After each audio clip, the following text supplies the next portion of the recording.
Okay, let's work a few sample problems to see how we will apply the techniques we've already learned about circuit analysis in order to find all of the parameters we'll need to solve the natural response solution.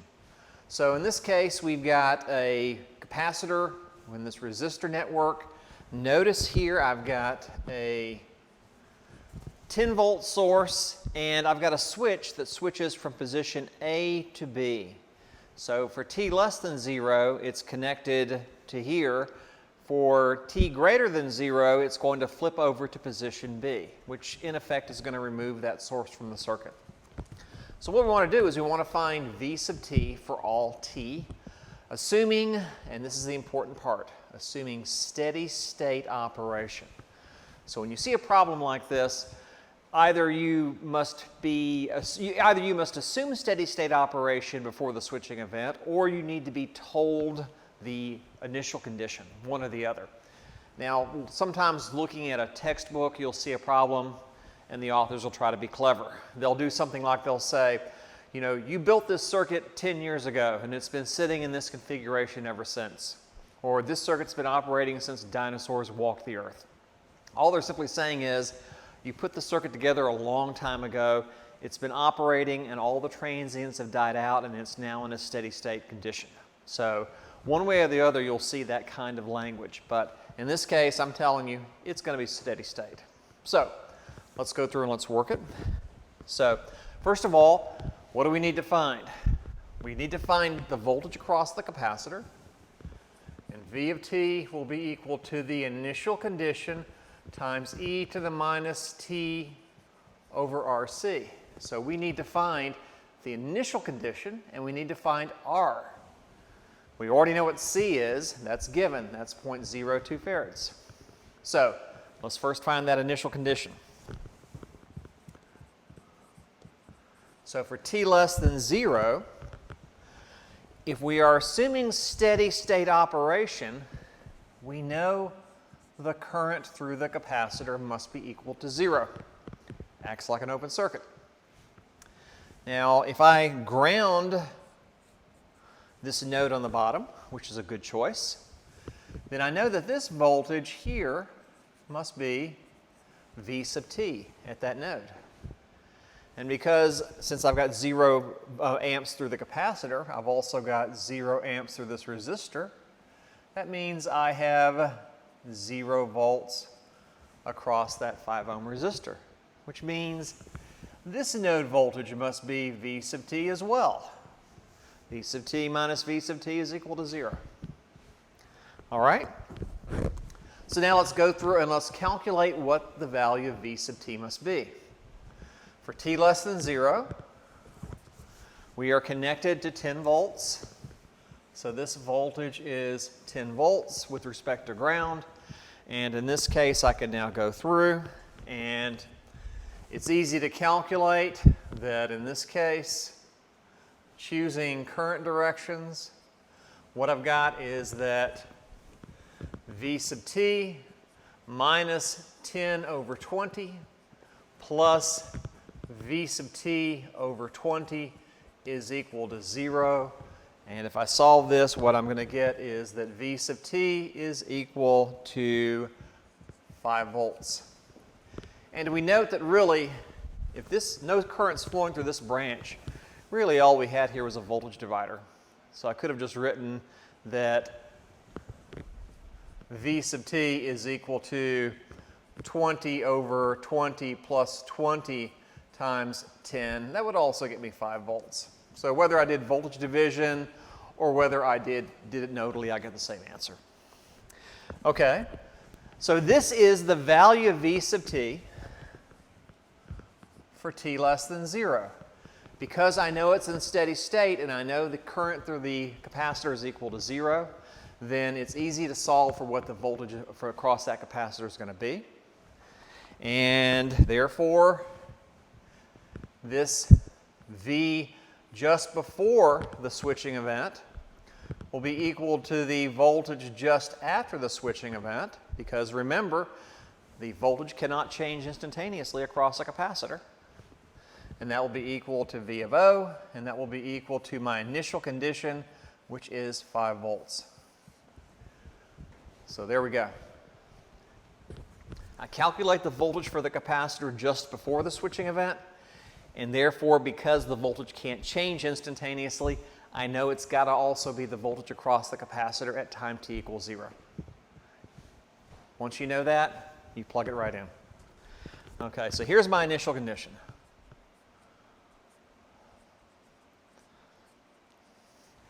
Now I need to find the resistor R. So what is R? R is the resistance, the equivalent resistance across the capacitor. In other words, we want to find the Thevenin resistance between these 2 points. Okay, how are we going to do that? Well, to calculate that, we're going to calculate it for t greater than 0.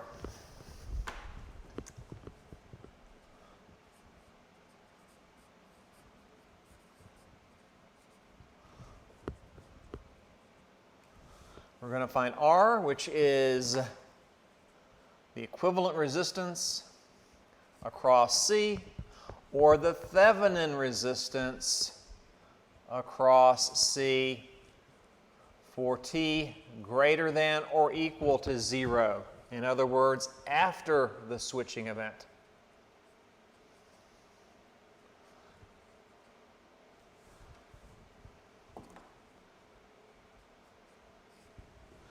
So that's what we need to find next. Let's go back and look at our circuit.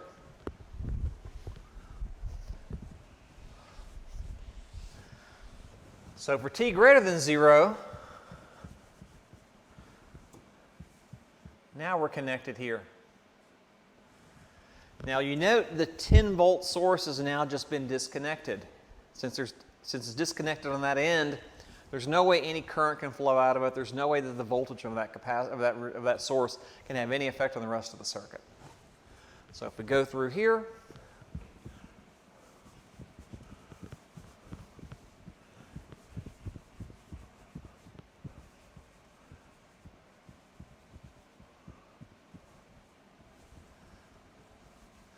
and let's go back to our original circuit. All right, so I want to find the equivalent resistance across that capacitor. So I'm just going to remove the capacitor for the moment and say, what is that equivalent resistance? Okay, if you're going to find the Thevenin resistance, what do? First, you zero out any sources. Well, in this case, I'll zero this voltage source out, although it has no effect one way or the other. And then I look at this, and can I find the equivalent resistance? Well, yeah, in this case, by inspection, I can find it. Because the 20 ohm resistor is in parallel with the 20 ohm resistor, because we note that they're connected together on this end, on this node, and they're also connected together on the ground node. So these two are in parallel. Therefore, I can redraw this, and I get 5 ohms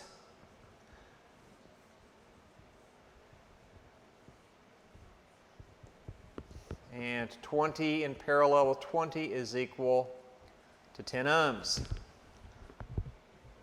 And so now what is the equivalent resistance? Well, now the equivalent resistance must be 10 plus 5 is equal to 15.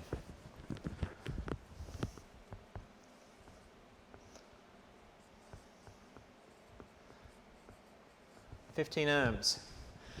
And therefore, R times C will just be equal to 15 times 0.02.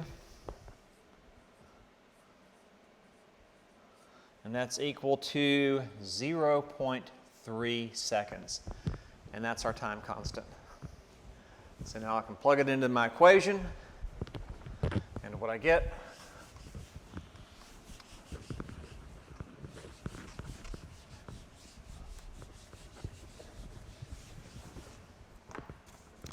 is that V of t will be equal to 5 times e to the minus t divided by 0.3, will be equal to 5 times e to the minus 3.333 t volts for t greater than or equal to 0.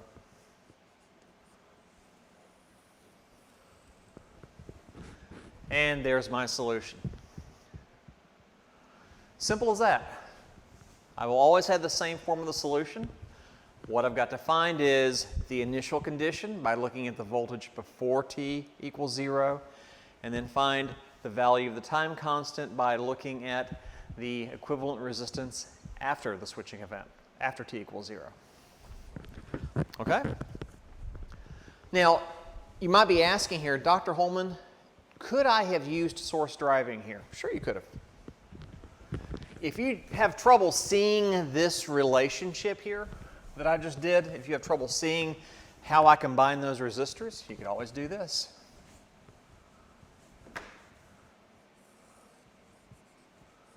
Put in a 1 amp source, calculate V sub t, and if you did that, what you would get is that V sub t is equal to 15 volts, and you'd therefore get that the Thevenin resistance is 15 ohms.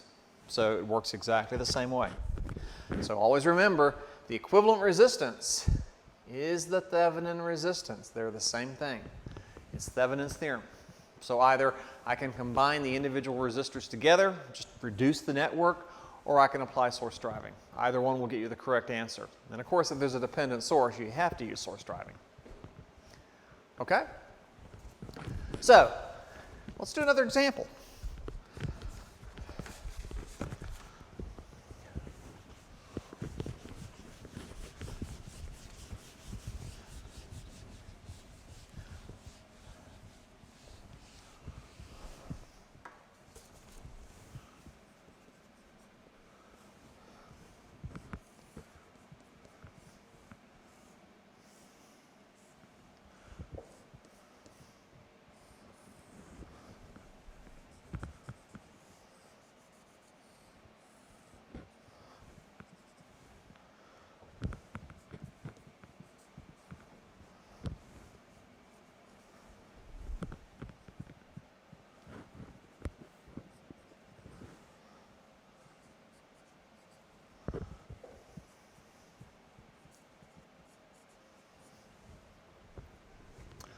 All right.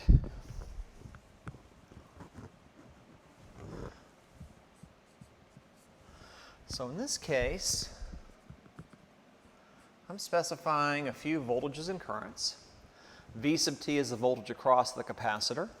IC of t is the current through the capacitor.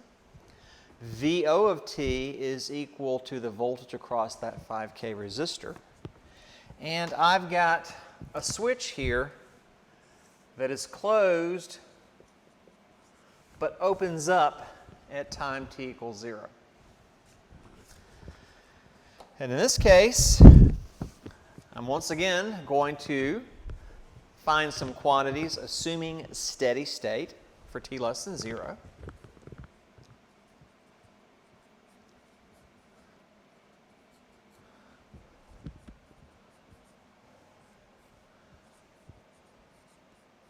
So assuming steady state conditions for t less than 0, find the following.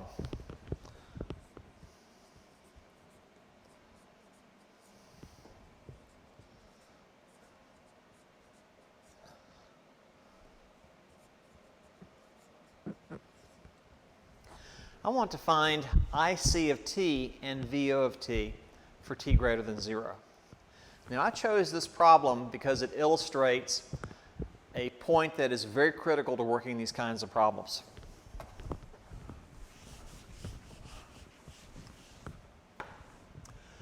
This equation only works, this general solution equation, or rather this solution to the natural response, only works for the voltage across a capacitor.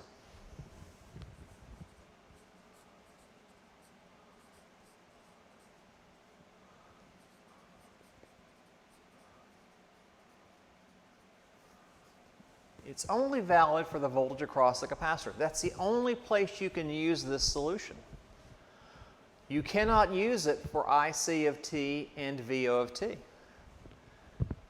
You will not get a valid answer. So the reason why it only works here is because only the voltage across a capacitor will persist across a switching event. But other voltages and currents, that's not true. So for a problem like this is important. Always begin by finding V sub C, the voltage across the capacitor.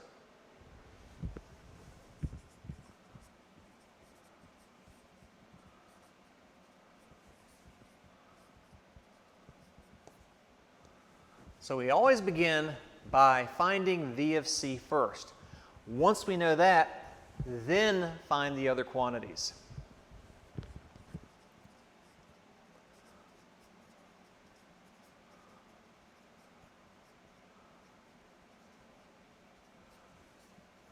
So using that equation for V sub C, we'll find everything else we need. So let's work an example to illustrate this principle. Okay? Let's first find V of C. So we're going to find the initial condition and the time constant for the voltage across that capacitor. So in this case, we're assuming steady state. What do we know must be true? Okay, so for t less than 0, the switch is closed. I'm going to ground this. And for t less than 0 with the switch closed, clearly the voltage across the capacitor is just equal to 12 volts by inspection. So in this case,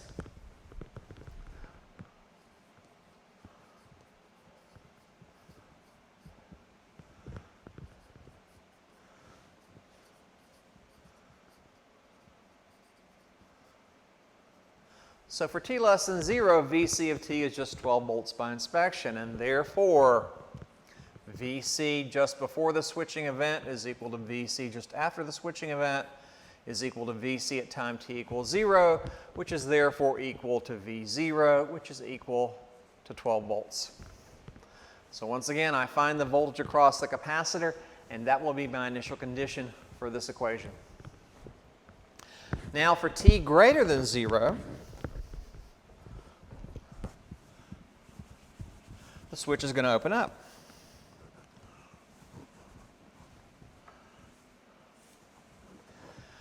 So for t greater than 0, I want to find the equivalent resistance across the capacitor.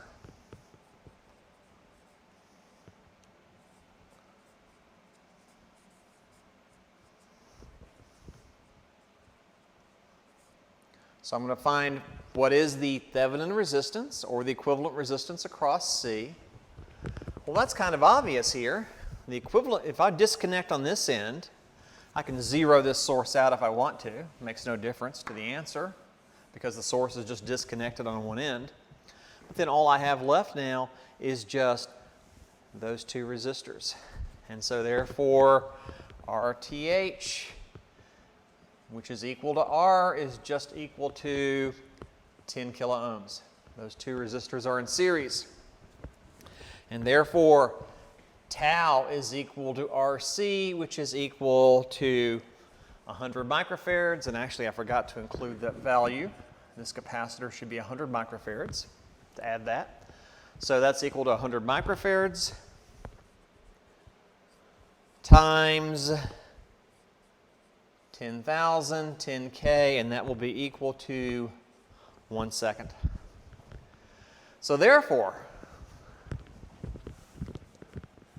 Vc of t is going to be equal to 12 times e to the minus t volts for t greater than 0. So I've found the voltage across the capacitor. Now I need to find the other quantities. Okay? So in this case, IC of t is equal to C to Vc dt. Let's take that expression, take the derivative, and multiply times 100 times 10 to the minus 6.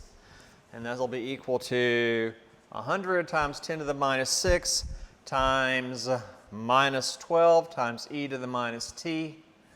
And that will be equal to minus 1.2 e to the minus t milliamps for t greater than or equal to 0.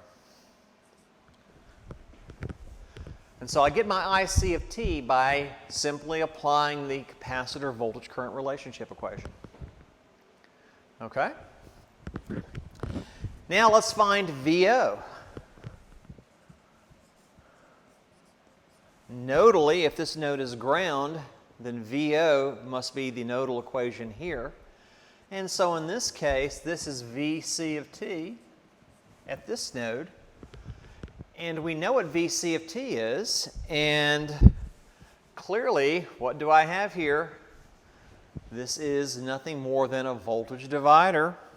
So in this case, what I get is that VO of t is just equal to 5K over 5K plus 5K times VC of t, and that will be equal to 6 times e to the minus t volts for t greater than 0.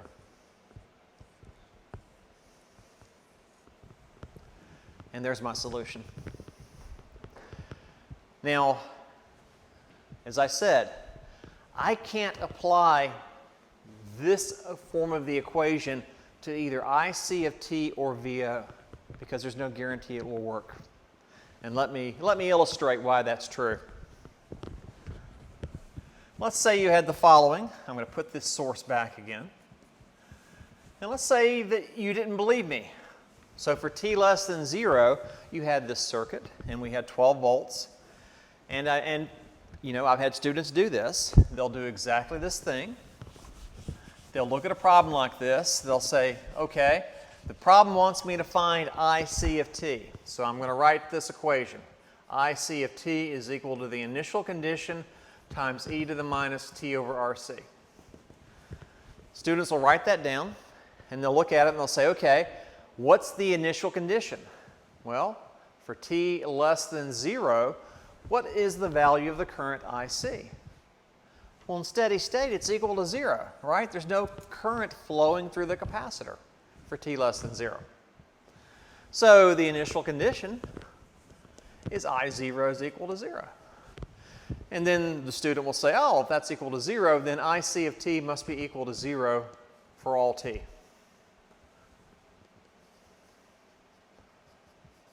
And they'll plug it into that equation. And that is, of course, completely wrong. Why doesn't this equation work? Because the value of the current does not persist across the switching event. Only the voltage across the capacitor will not change instantaneously. So V sub C across that capacitor can't change from T0 minus to T0 plus. But the current can. The current goes from 0 all the way to minus 1.2 milliamps. There's a discontinuity there. So this equation is not going to work. You've got to use this equation only for V of C. Only that voltage there will persist across the switching event. There's no guarantee any other voltage or current will. And therefore, that gives you the correct answer. All right? Let's work another problem.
All right, so for this problem,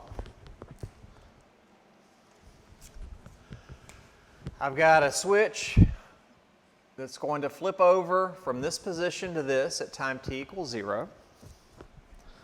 So assuming steady state operation for t less than 0,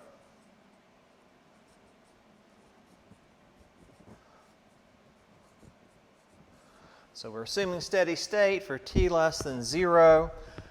Let's find IC and VO for t greater than or equal to 0.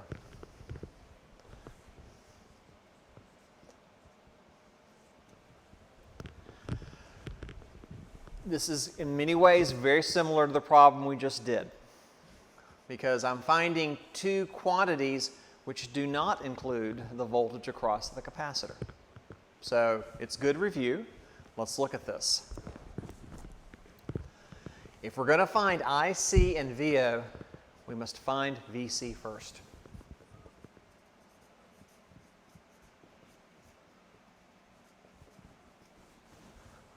So even if the problem doesn't ask for it, it doesn't matter. You've got to find the voltage across the capacitor. And so in this case, VC of t is equal to the initial condition times e to the minus t over RC. So you need to fill in that equation. And in this case, let's look for t less than 0. So for t less than 0, I'm going to ground the bottom node. This becomes 100 volts.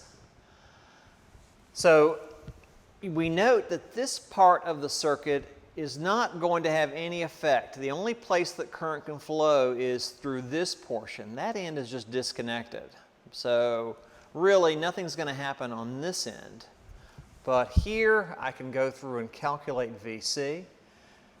VC must be nodally equal to that voltage. This current flowing in must be equal to 0 amps because I'm in steady state. And therefore, this is easily solved. This is really nothing more. I can do this nodally.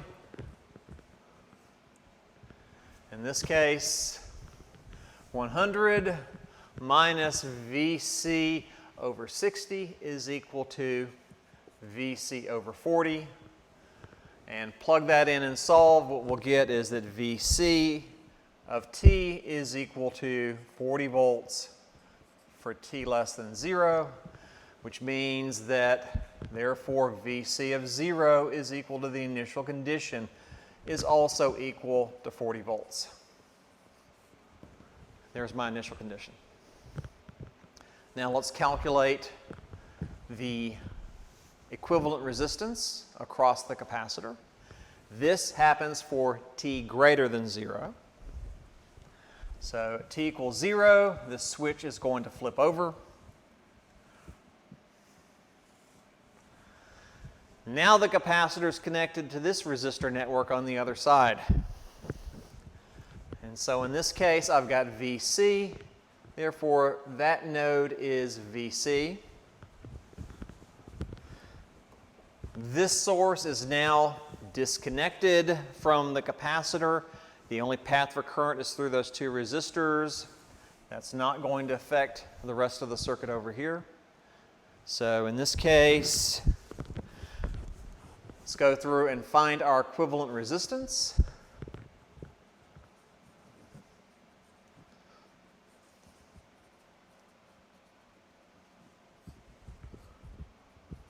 So for t greater than 0, the equivalent resistance or the Thevenin resistance across the capacitor is just that network of resistors. And you can simplify that network. This is 80 ohms, 30 ohms. These two are in series. This becomes 60 ohms and then 30 in parallel with 60. Added to 80, and what we're going to get is that 30 in parallel with 60 plus 80 will be equal to 100 ohms. And so my equivalent resistance is equal to 100 ohms.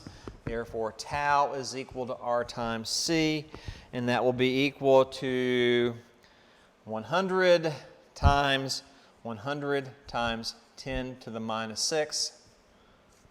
And this will be equal to 0.01 seconds. And therefore, VC of t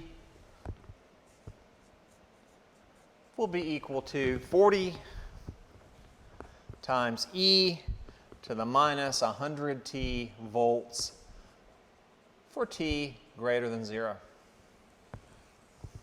So I needed to find that first.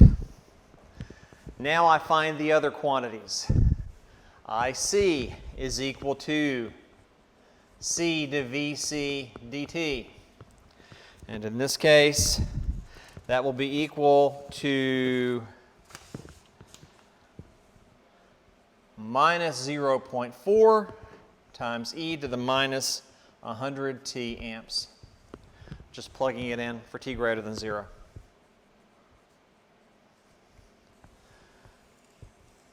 So that's pretty straightforward. But now we need to find VO. So this voltage is VO.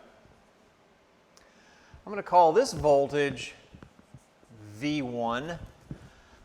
And in order to solve this, I'm going to have to use a little bit of nodal analysis. I know what VC is. That's given, okay?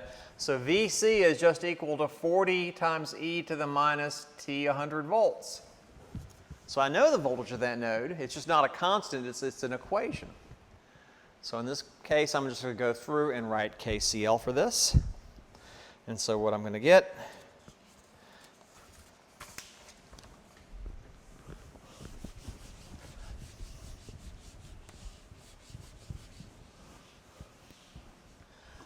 is that, in this case, I'll choose my current directions like so.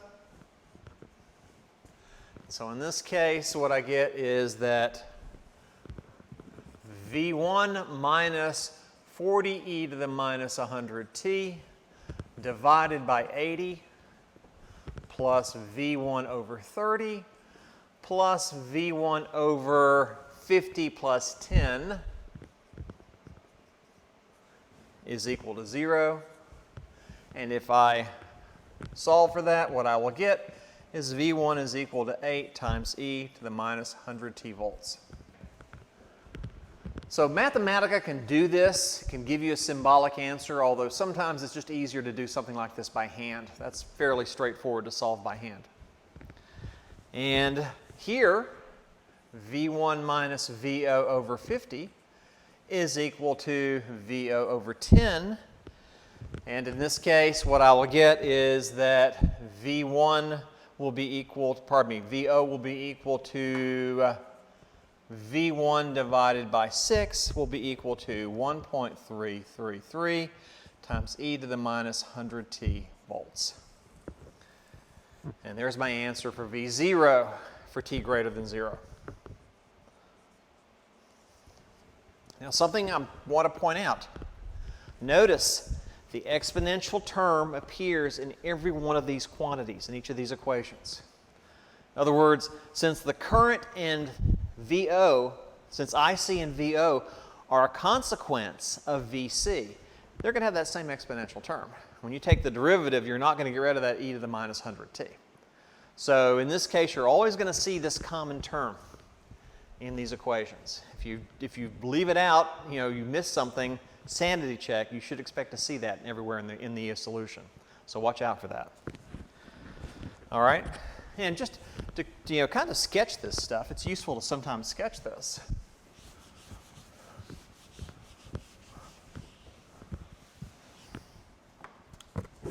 For VC,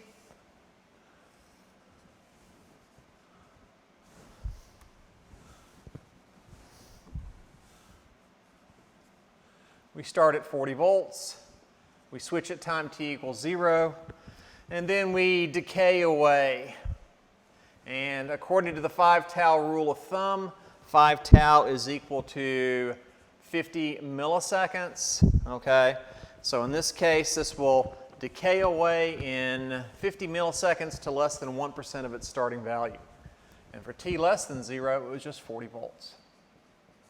So no discontinuity, 40 volts before the switching event, and then it will simply decay away after that in 50 milliseconds.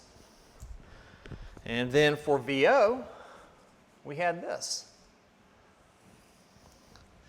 If you calculated VO before the switching event,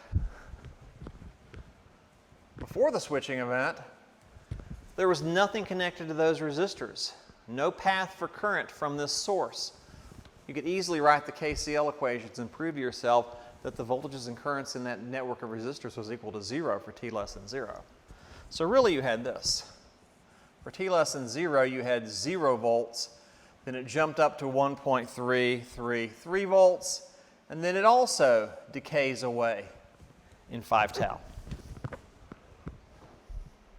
All right? What about the current through the capacitor? IC. In that case, you'd see this. The current is also equal to 0 for t less than 0.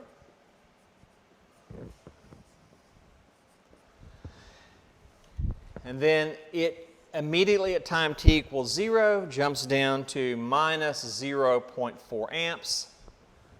And then it also decays away to 0 in 5 tau, approximately 5 tau. And so here's our solutions. And so notice, no discontinuity, and there's no discontinuity here. VC cannot change instantaneously. There's clearly discontinuity at time t equals 0 here. I go from 0 to 1.333 volts. Here I go from 0 to minus 0.4. If I tried to use the general solution, if I tried to say VO of t is equal to VO initial times e to the minus t over tau, if I tried to use IC of t is equal to I0 times e to the minus t over tau, if I tried to use those equations, I would get lost very quickly because unfortunately for t less than 0, both of these are equal to 0. I'd wind up saying that was equal to 0, and therefore this is equal to 0 volts, and this is equal to 0, and therefore this is equal to 0 amps. I'd write this down. It would be completely wrong in both cases. So you always have to start with VC across the capacitor, then use the other equations in the circuit. Use KCL or use I is equal to C to V dt in order to calculate the other quantities, because that's the only way you'll get a sensible answer. Otherwise, you'll find yourself getting these trivial answers of 0, which are completely wrong. Okay? All right, so that finishes up our examples. Next time we will look at the natural or transient response of RL circuits, and as we're going to see, the same type of mathematical form of the equations because of duality.